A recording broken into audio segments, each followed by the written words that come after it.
Thank you. I'm Mr. Lehner, and welcome back to another extreme episode of Mr. Lehner's Math Extravaganza. In today's episode, we're going to multiply fractions. Now I'm going to let you in on a little hint here. If you know your multiplication times tables, this is going to be kind of easy for you. If you don't know your multiplication facts, this can be a little tricky. So I'm going to give you some rules to help you out. When you multiply fractions, you multiply the numerators together, then you multiply the denominators together, and then you simplify your fraction. Basically, step 1, multiply my numerators. Step 2, multiply the denominators. Step 3, simplify my fractions. If you follow these 3 steps, multiplying fractions will be a breeze for you guys. Let's look at a practice problem. In our practice problem, I have 1/3 times 2/4. Step 1, multiply those numerators. So 1 times 2, 2. Step 2 said multiply the denominators. 3 times 4 is 12. So 2/12 is my final answer. You're right. Step 3, don't forget to simplify my fraction.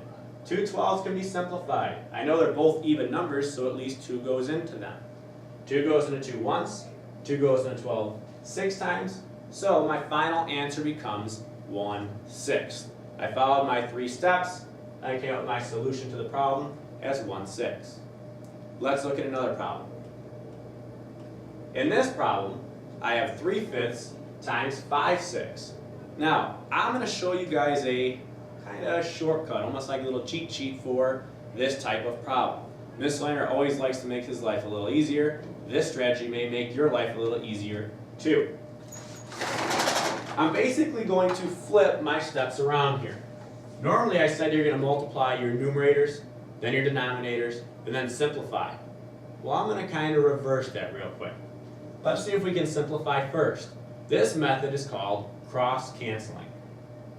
I look across these 2 numbers and I ask myself, is there any number that goes into 5 and 5? Well, yeah, we know that 5 goes into it. 5 goes into 5 one time.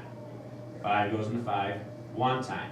I just cross-cancel between these 2 fractions, or 2 parts of the fractions. I can also cross-cancel the other way. Is there any number that goes into both 3 and 6?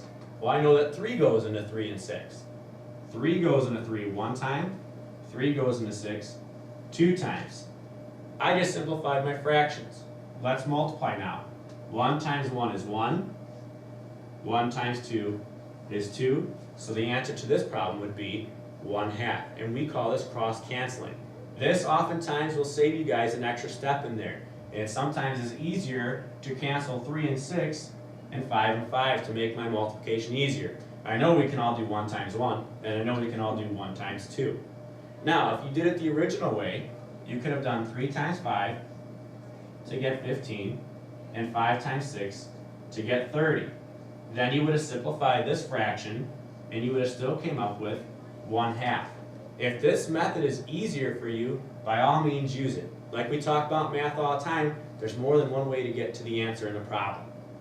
But if you're a student that says, you know, I don't really know what 15 over 30 can be reduced to, but I know I can cross-cancel this way and this is easier, by all means, definitely use that method. Again, use what's most comfortable to you. Alright, let's get to that favorite portion of our show. Get out that paper, get out that pencil, and let's have you guys try the following problem. 2/3 times 5/6. Go ahead, pause that video, and we'll see what you guys came up with.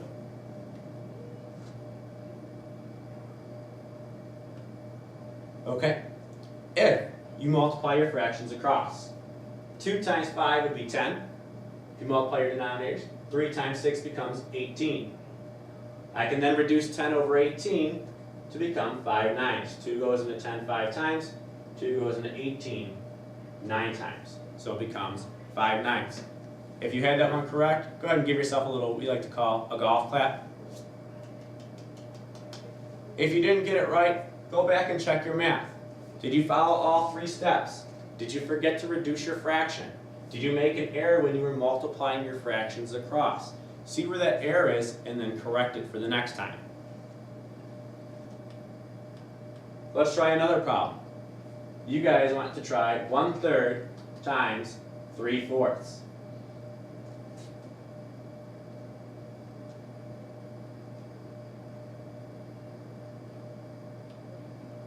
If I multiply this problem across, 1 times 3 is 3, 3 times 4 is 12.